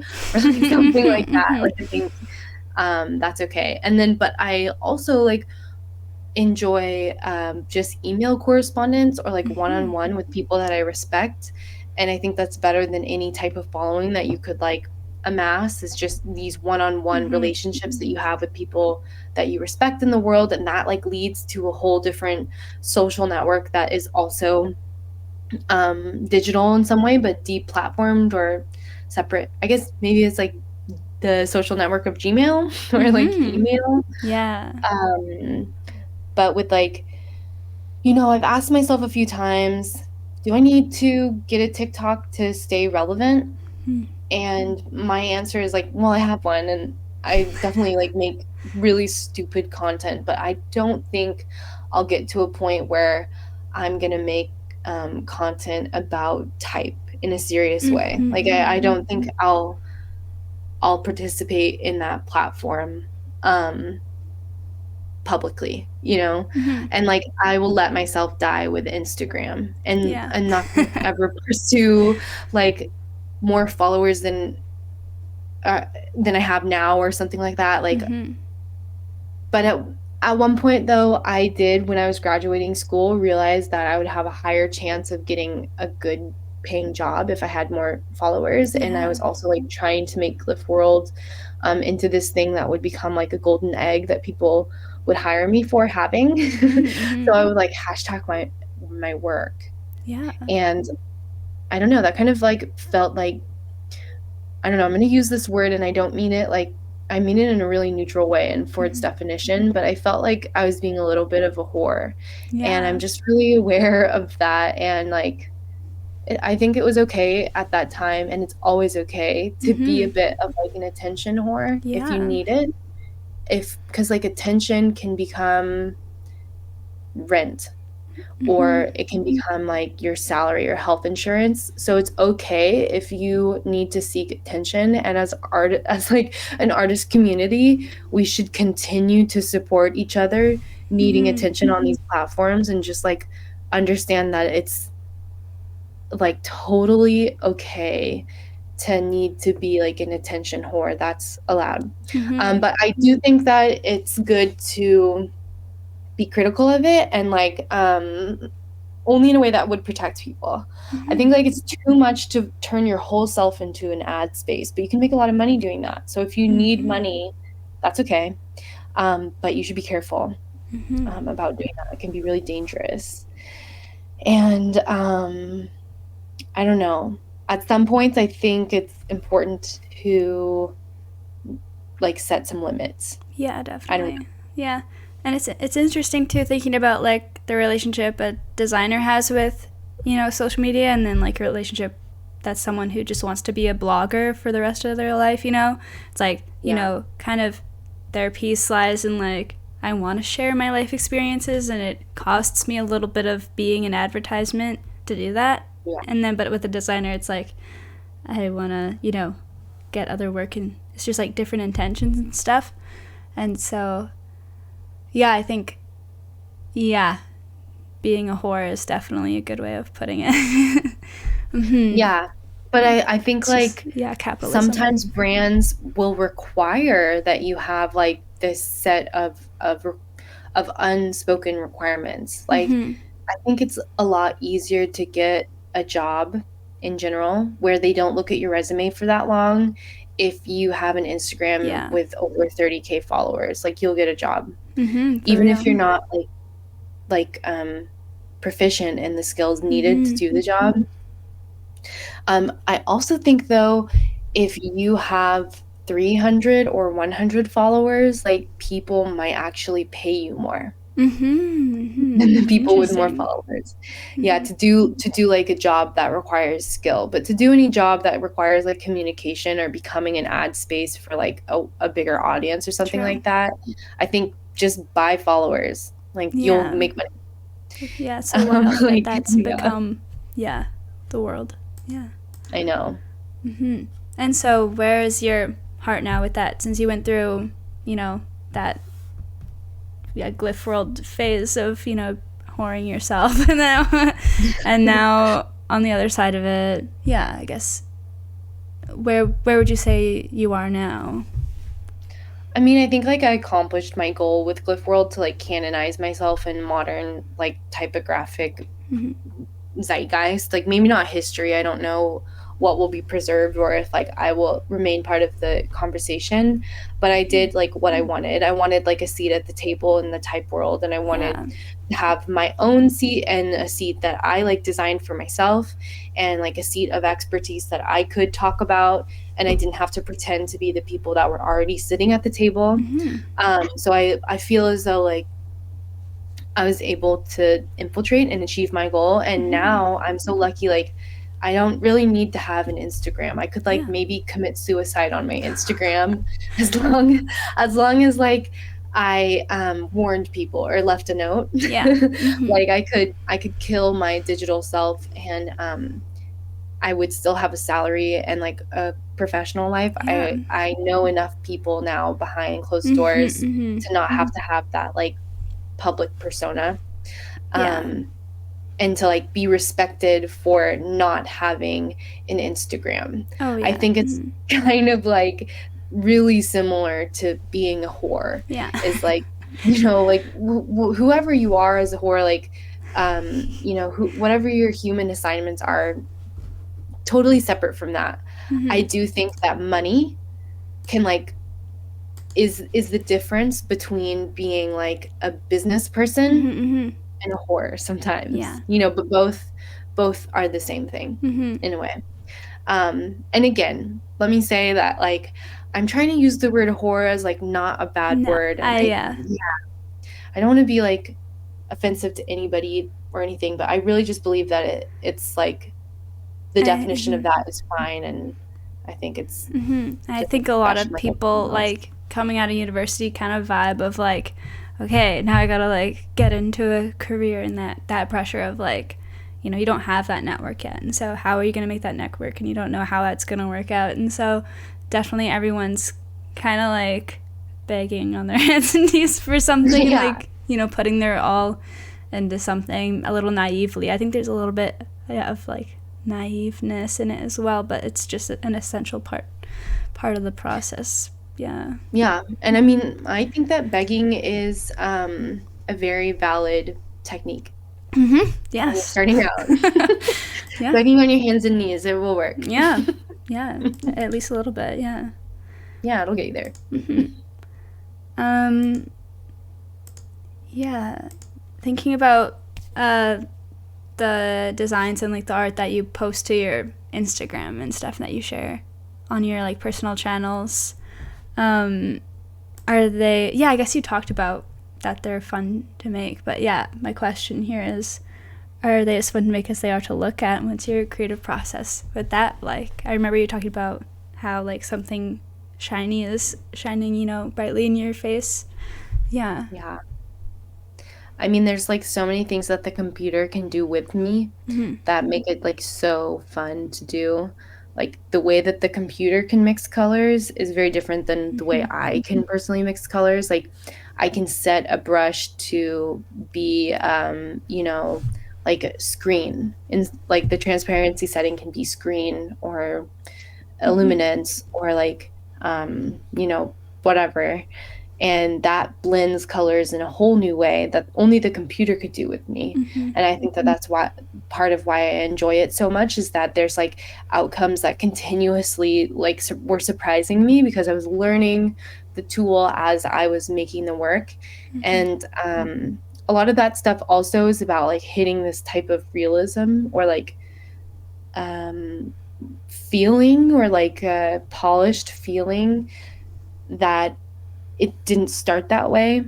You know, like it starts off kind of blobby and then over time, over layers, it starts to look more and more like I rendered it in a 3D program. Right. But the whole time I'm just using like Photoshop. So I think that that's like what I liked a lot. And then the lettering part too is like, it's one thing to make letter forms in black and white, and those can look so good in black and white, but it's another thing to like put the third dimension onto them and like, are they made of like a soft texture? Are they made of, what material are they made out of, and how can I depict that? Was a really fun thing to think about with letters. Now I think a little bit less about like illustration, and I'm trying to think more about like writing workshops, but I don't know how I will share that on Instagram or like in what way I will or how to share that. Like I've thought about writing a few essays, but I think that on Instagram the only thing that those essays could become would be like an infographic. Yeah. And yeah, so that kind of like, yeah, I'm starting to feel as though Instagram is crumbling, and I don't really know. Yeah, I don't really know where to put my work now because like that's kind of the only space I have. Well, I'm a big advocate for just making your own website and like posting it in a super fun way on there. Is always a fun option. But yeah, Instagram can be definitely very limiting with that kind of expression for sure. Yeah. Let's see here. Review my questions a little bit. I guess also one question I keep thinking of that I kind of skipped over earlier, but now we're at letters. What letter are you drawn to the most? What letter do you think would make a great friend, and why? Oh, this one is really easy. I'm glad that you asked this question. I think I've felt this way for a really long time, and I don't know if it's ever really going to change, but I think a double story G, here, let me find a typeface. Like a double story G like this one. Let me make it bigger.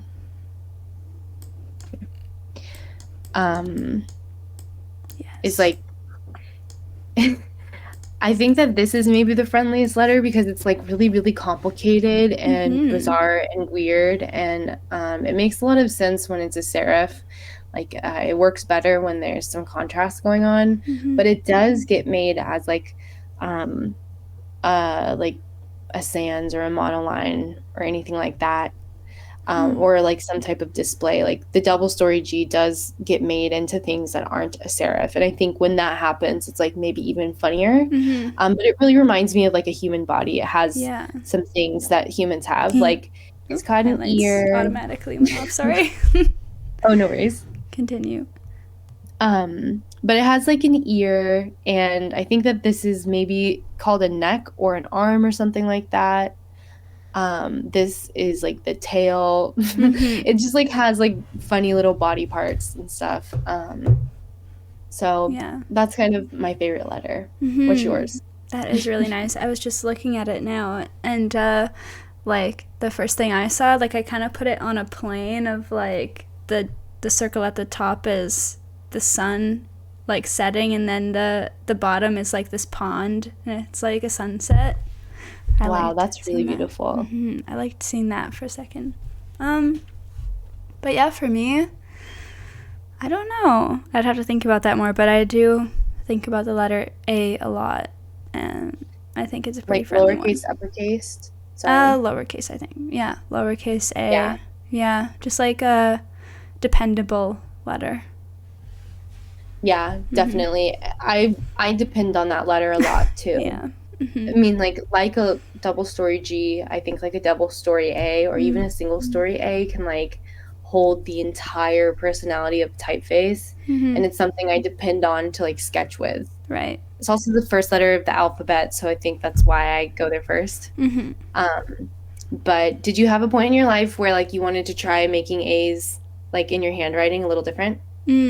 Yeah, like I would experiment. I would go, little guy. And then I was like, oh, I'm just going to go really round. Definitely, like, experimented a lot there. Do you want to be a round A person, or do you want to be, like, a swirly A person? I don't know. I don't know. Right? It's okay to change all the time. Depends on the day. I think, yeah, it really depends on the day. I wish I was more of a round A than like a mean looking A, I think. True. Yeah. That's nice. Yeah. Let's see here. If you were a shape, what would you be and what color? Why?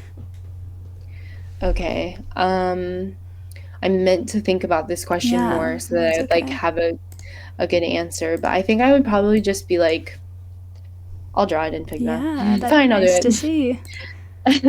I think I would be like, God. I think I would do a triangle, but like this isn't like an equilateral triangle. Right. Let me just edit it really quick. Sure. Okay, I would want to be like a right angle triangle, because I think like I just think like a right angle triangle is really important to life and building and like society. So I'd want to be like helpful to society, and that's why that choice.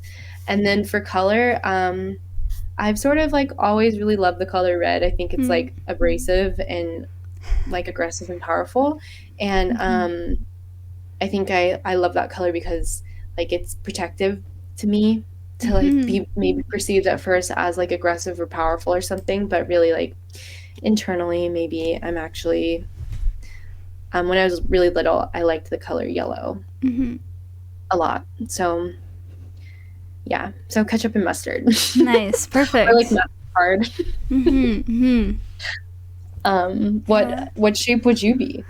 Let me think. And yeah, like also thinking about your Leo-ness, I can see that here. I think I've been really obsessed with like Kiki and Boba lately. Oh yeah. So I think right now I've been feeling very Boba. So that's me. I'm like I totally feel it. I'm Kiki. Kiki? Yeah, I feel that. Yeah. Yeah. Great. Good contrast. Yeah, great contrast. Yeah. And then the color, I'll just like put a little color inside of it because I forget how to do this. Oh, now it's a flower. Yeah, yeah, perfect. It's a flower. I think, I really like chartreuse, but let me just check here. Yeah, I think like a chartreuse. Like that. Yeah. I like that. That's like the color of like a really beautiful moss. There you go. Yeah, algae. I'm really into algae. So Cool. That's what I feel. Yeah, that's fun. That's nice. It's like looking in a mirror. Let's see here. What do you think you might reincarnate into? I hope I reincarnate into, or I guess, I mean, I hope and I think maybe two different things. I hope I reincarnate into something a little bit like easier next life, like Right. not a human. But maybe I'm like so narrow-minded to even think that things beyond humans have it easier. Like, Right. who am I to think that an ant doesn't have it hard? They probably actually have a terrible life. So like, yeah, I hope for something maybe with a little less brain power, maybe like something like in the ocean or something that like floats or is just part of like a larger mass of stuff, where the group kind of does the work and you sort of just go with the movements. That sounds like a nice break between lifetimes. Just because, like, I don't know, like I said, I feel like we're living through some really extreme times, and who knows what the future holds. Seems like the future is going to be way harder. So I hope that I get a break. I hope we all get a break. Yeah. And then so that's what I hope for. And then what will I probably be reincarnated as? I kind of like hold it in my mind that, and it's like, this is like so corny. Good. But like I had read on Tumblr a long time ago, like as a teenager, and it just stuck with me. It really did. But it was like this very reblogged little thing about some person's like theory of talking to God, or some person's like write up of talking to God, or like some fable that I saw on Drifting in the Wind in Tumblr, on my Tumblr feed, about how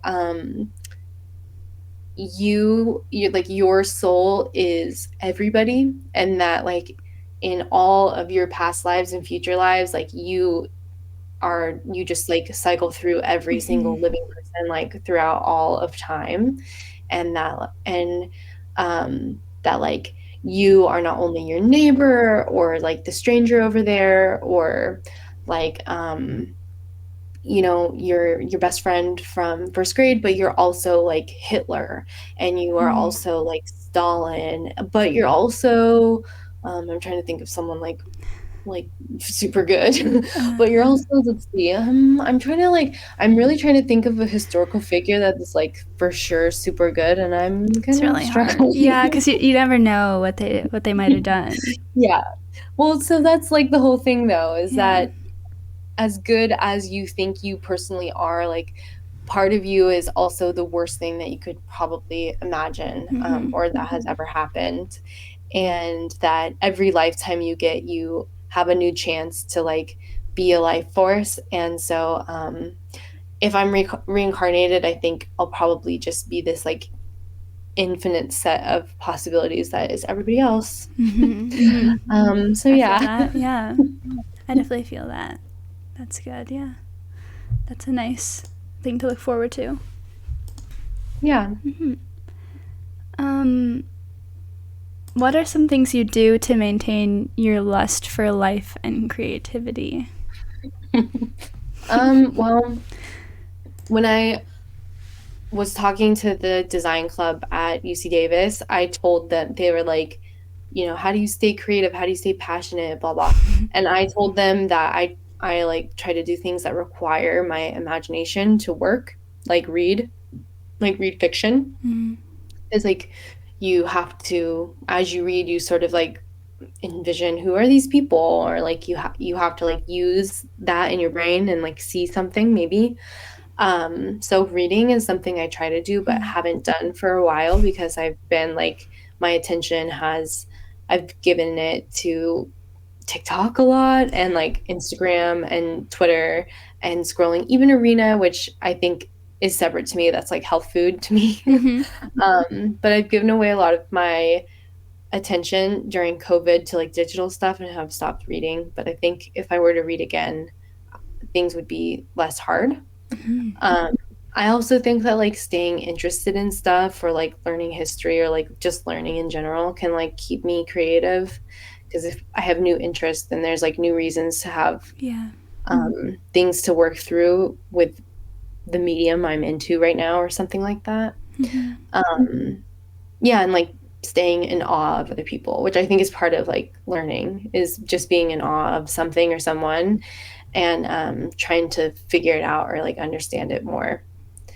So yeah, I think that's like what tries to keep me creative. And my lust for life, I mean, I try to keep that going by like having 3 meals a day and like getting excited about the little things in life, you know, like recently I discovered with my partner that we you know bought candy for Halloween and like it was the grossest bag of candy that you could buy because everything was sold out. It was like just Tootsie Rolls and like the Tootsie Roll lollipops. Yeah. And like I was really pissed off about that bag of candy. I thought like, oh, there's no Snickers in here. It's like not gonna be good. But I discovered and my partner did too, that lollipops are incredible. Incredible. The Tootsie Pops are like delicious. When you do get to the Tootsie Roll in the middle, eating that with the little remnants of the lollipop left, there's nothing better than that. So that's how I stay hopeful for tomorrow is that there's a lollipop that I'm going to allow myself to have in the evening tomorrow too. Yeah. Yeah. How do you keep your lust for life and creativity flowing? Well, yeah, I think the like little rewards at the end of your task list of the day is really good. Yeah. And yeah, I think, you know, calling my grandparents always helps, you know, like, yeah, you know. I should have said that. Yeah, no, I think we all. I said lollipops. No, that's like it's on the same like vibe as that, you know, the same thing as like that refreshing thing that you do. It's on the same list. Yeah. That and just, you know, going in nature and just like pretending I'm not me sometimes and just being like we're all just another breathing thing kind of vibe. Definitely. Yeah. Definitely. And yeah, just staring into the void and being like, it's good. We're just here. Yeah. I need to do that. I'm actually going to do that before I fall asleep tonight. I'm going to not look at my book or phone and just like stare into the void of my eyelids and be like, my bed is so comfortable. Wow. That'll be nice. That'll be good. Yeah. It might be a little scary, but it'll be good. Yeah. I have a question for you, actually. Are you the type of person that will go take a walk if it's raining out? Depends where I am. Like, because here at my parents' place, like, I do have to drive somewhere to get somewhere interesting, you know, because I just live in the suburbs, so it's like a little bit meh. I'm like, okay, I'll just stay in my room. But, I mean, when I was on vacation, it was like, you know, rain or shine kind of vibe. Especially when you're on vacation, you're like, I'll do anything, you know? So that was nice. But I definitely think a lot about that, about like, yeah, I'm definitely not opposed to being out in the rain. But yeah. What about you? I feel like I have to say yes because like it's always really raining in Portland. Right.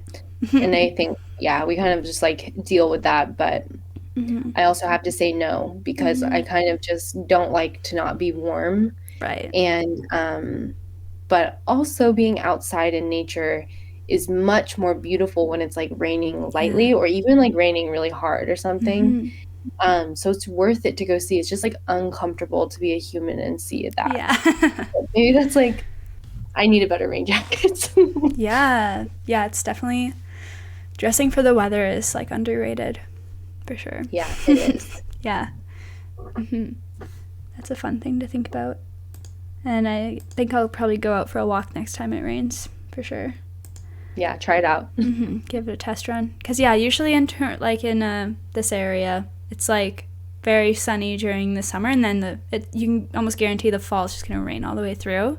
So I kind of just use that little period as, like, hibernation past couple of falls. But, yeah, it's good to have those periods.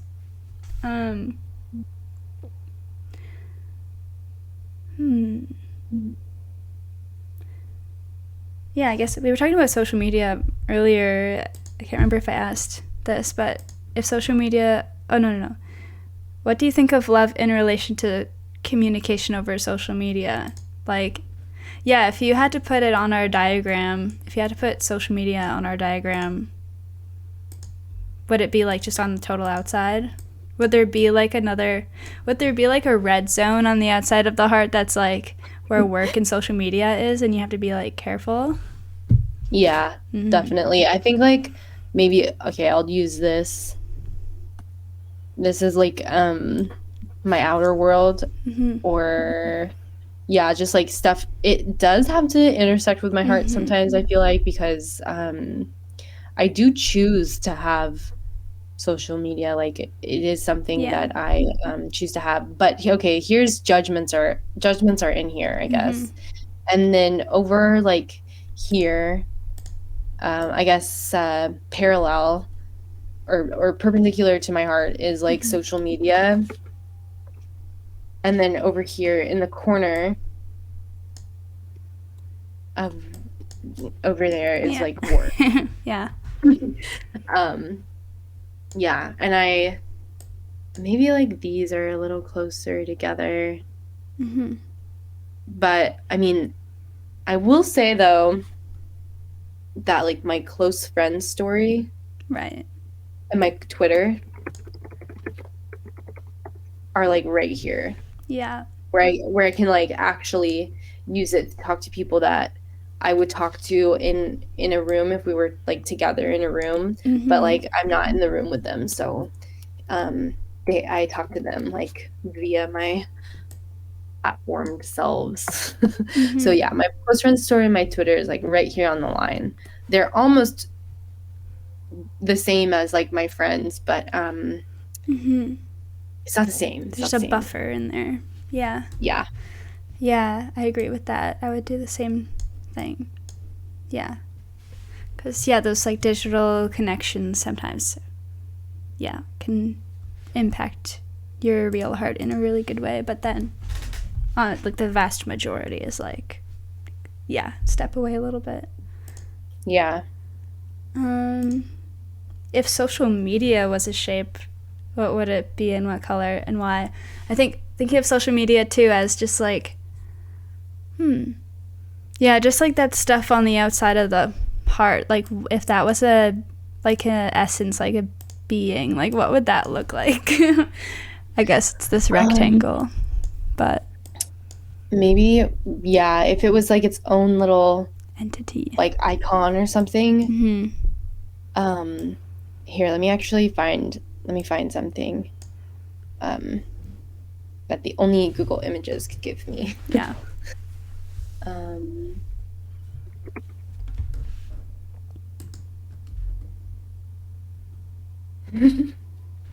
I feel like it would be, like, literally this shape and exact coloring. Cool. Oh, wow, yeah. Like, that's, like, kind of what social media looks like to me in my brain. If it were personified as, like, some type of thing, just, like, something that, like, makes you look. Yeah, it's, like, kind of, like, really fun little shape, but it's also, like, grabbing your attention in a very intrusive way. I like that. And if we didn't know it was an arrow, like, maybe we would think it was, like, a knife or a machete. That's all we had to think about, or, like, something really dangerous if we didn't know or something. I don't know. This is kind of looking like a Pisces now. No, that's cool. Scary a little bit. I don't know, actually. No offense to any Pisces. No offense. I love Pisces, honestly. But I think that's very accurate. Yeah, so I've been thinking a little bit about being glamorous. Okay, And yeah. and I think one of the adjectives I would use for like the designs and like art you share on social media is being quite glamorous and like, glitzy and pizzazz. And so I wonder, like, yeah, what draws you to that glamorous maximalism, and like what's your personal relationship with being glamorous? I mean, I love to be glamorous.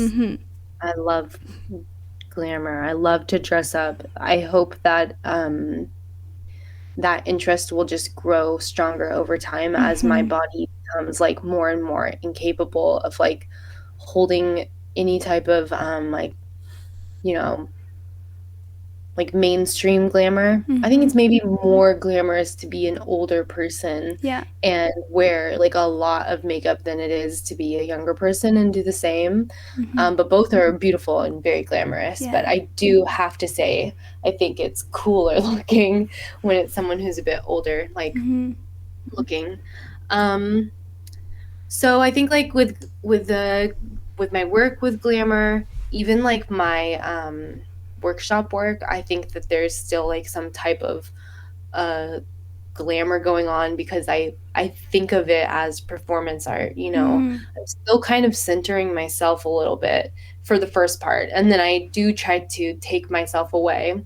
But I mean, I am an only child and I am an artist and like a creative person, and me, like what goes on in my head, my reflection has been like at the forefront of a lot of my personal experience. I've spent a lot of time alone, like especially when I was little. Um, so that egotism is interesting to me and repulsive too. And I think like glamour is a little repulsive. Because it's about looking, but it's not about looking for a long time usually. And the longer you look at something glamorous, maybe the more disgusting or weird it like starts to look. And I love that. I think like the grotesque part of glamour is really cool. I am trying to interest myself in minimalism right now, even though I've been really maximal in the past.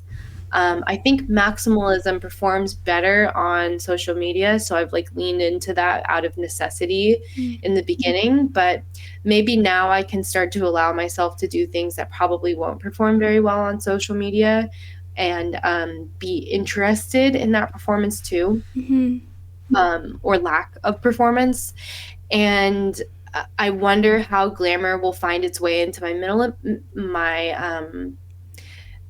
interest in minimalism, or if my interest in glamour will like go away for a little bit. But yeah, I think in general, I love it. I like it when people are over the top. Um, I like it when things are over the top. I like decadence.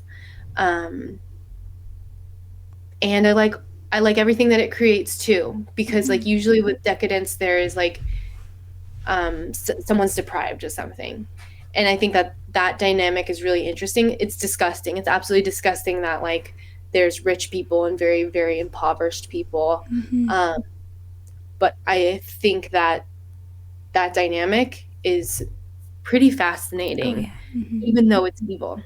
I think that evil stuff can be fascinating too. For sure. Um, but I try to not like, you know, I think some people can get really fixated on evil things like World War II buffs, you know. I'm kind of Yeah. like, yeah, yeah. Maybe like get another hobby too. That's your hobby. Yeah.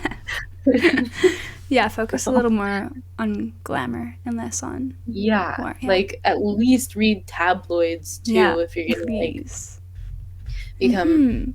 Because Yeah, there's I something met like someone on comedic vacation. about it. Yeah. Yeah, be a little bit comedic. Like be maybe like have a little bit of humor. Don't be so depressed.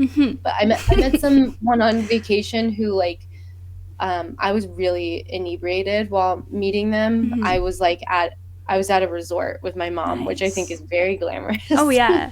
Uh-huh. um, but like we were at a resort, and everybody there were people that go to resorts. So they were very weird, interesting people to me because I've Yeah. never been to a resort before. That was my first time.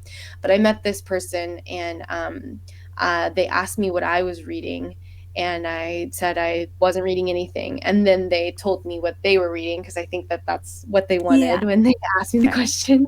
But they said that they always love to read stuff about World War II or like historical fiction about that. And I was like, so like Nazis? And they're like, yeah, I really do love to like read stories about the Holocaust. And like the fact that they like said that to a stranger like really disturbed me. And I was like, Yeah. Okay. whoa, you kind of like asked me a question to tell me that, which is like a little crazy.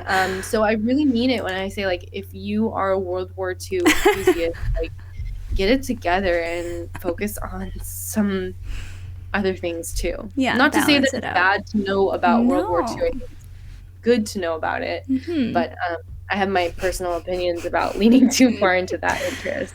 Oh yeah, yeah. I couldn't agree more with you. Yeah, definitely. That is concerning. Yeah. Yeah, and thinking too about the minimalism thing, I feel like the more minimalist glamour gets, the more it is like interpreted as elegance. So Yeah, maybe true. it'll come off more as that or something. So we'll God, I see. hope. Well, we'll see. I'm excited to see. And what are some things that warm your heart? Other than, yeah, friends and family, more like specific little things. Okay.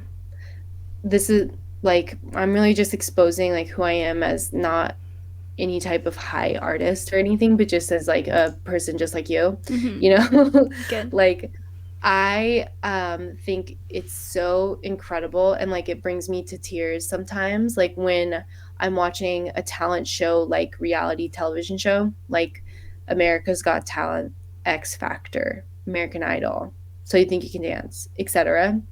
And some small child like is able to do something only an adult usually does, like sing an opera or like do some type of really difficult like choreography perfectly, or if they have like this talent that seems like outside of their little tiny body.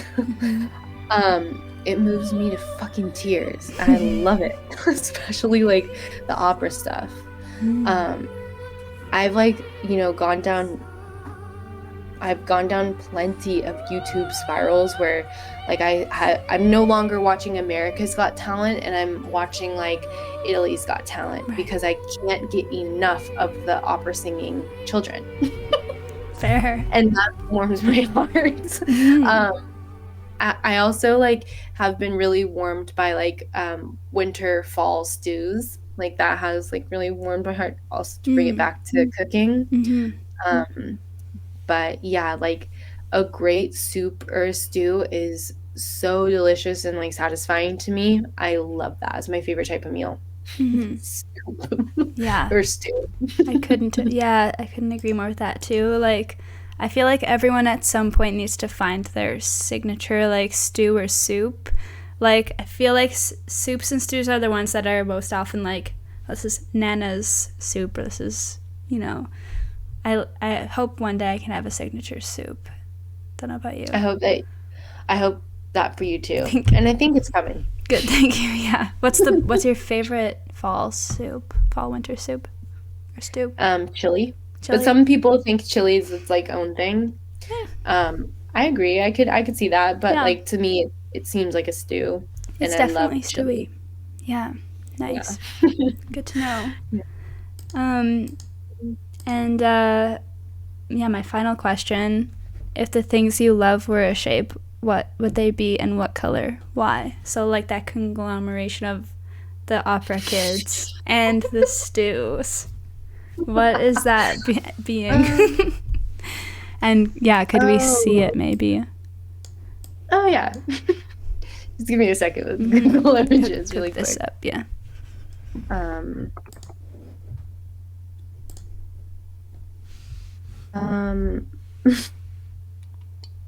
Let's see. Well, okay. There's a lot on here to choose from. Let me try to figure out what's the best one. Cool. Okay, hold on. I think I'm gonna go with This one is like maybe the most like put in the Figma. This one is just I just had to take it, but maybe it's like not just this one, it's like all of them. But for this, I looked up clickbait arrow, and for this one, I looked up clickbait circle. Because I feel like this one still has an arrow in it too, which is hard, but it's like a smiley face, so I felt it fit better. Yeah, I like this. But I think it like works better when you see it, like you see it in use. And here's like something totally unrelated where the clickbait circle is like in use and kind of like is working with the arrow in some ways. But I just love it when like clickbait is circling something and then they make it like really big and they create this like mystery for you in a little tile at the bottom of a news article. And I think that that's like the shape of everything I love. It's just like something that I can't believe that I want to look at it, but I love it and can't wait to click on it. Yeah. So that's what I would say. Wow, yeah, that's very accurate. And it's interesting how it's like seemingly on the same kind of spectrum of like those scary things.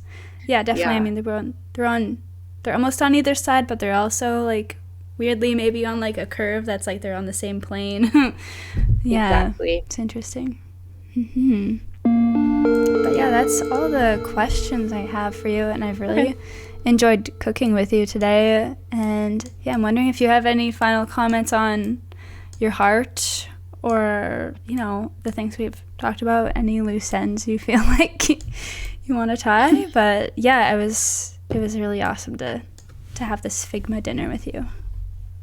Yeah, it was really nice meeting you and talking with you too. I really enjoyed that. And I think if there's any like loose ties or anything, I just want to like continuously reiterate that I did use the word whore and I tried, and I once again am trying to use it outside of any like, you know, cultural connotations it may hold with it, but I acknowledge those too. Yeah. And I believe it's not a bad word, and I think it's a great word and like a concise word for something. So that's one thing I want to say. And then a second thing is, I think I admitted that I like have a cold heart, and I do want to say that there are moments in my life that are like my shining memories that I have where my little cold heart becomes so warm and overjoyed. And so I promise that I'm not like super evil or anything. And I mean no offense to any of my friends for putting you on the third tier of my heart. But I'm sorry, but that's where you belong to me. And it's no big deal. It's not an insult. It's just me. It's probably where you belong to them as well, you know? Yeah, probably. And I'm fine with that. Yeah. I don't need to be on someone's first layer of their heart, okay? Yeah, you're good. I'm fine. I'm fine on the third. I like the third tier. I like it. It's a comfortable tier. Yeah. Yeah, it's really nice.